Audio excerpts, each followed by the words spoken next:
গ্রামের অনেক দরিদ্র মানুষ ছিল, যেহেতু তারা অনেকেই ফ্রিতে বাঁশগুলো কেটে নিয়ে যায়। আর যে বড় বড় মোটা মোটা কদম গাছ হয়েছিল, এই গাছগুলি গ্রামেরই একজন মানুষ, তার নাম হচ্ছে রুহুল আমিন, উনি একজন কাঠ ব্যবসায়ী ছিলেন। তিনি এটি খুবই নামমাত্র মূল্যে কিনে নেন।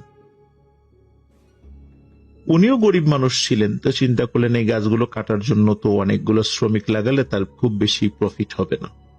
তো এই জন্য চিন্তা করলেন যে যতগুলো শ্রমিক না হলেই না, ঠিক ততগুলোই নেবেন এবং উনি অধিকাংশ কাজগুলো করবেন, এরকমই পরিকল্পনা করলেন। যে রাত্রে উনি স্বপ্ন দেখেন, এই স্বপ্নটি ছিল এমন, কারণ এই রাত্রের পরের দিনই উনি গাছ কাটতে যাবেন, সবকিছু ঠিক ছিল। ওই রাত্রে উনি স্বপ্ন দেখেন কেউ একজন এসে বলছে, রুহুল,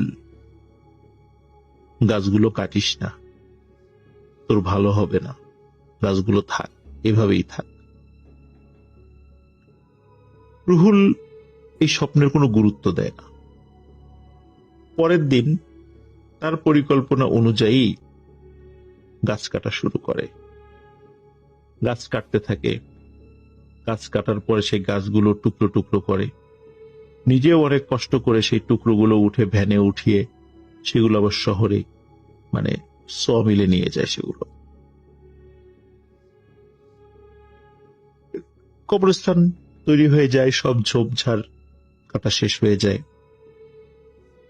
এর কয়েকদিন পরেই ওই গ্রামেরই একজন মানুষ, তার নাম হচ্ছে কালু, এই কালু নামের একজন ব্যক্তির লাশ দাফন করা হয়। কবরস্থানের পাশেই মসজিদ ছিল, পাঞ্জেগানা নামাজ সেখানে হতো, জুম্মার নামাজ হতো।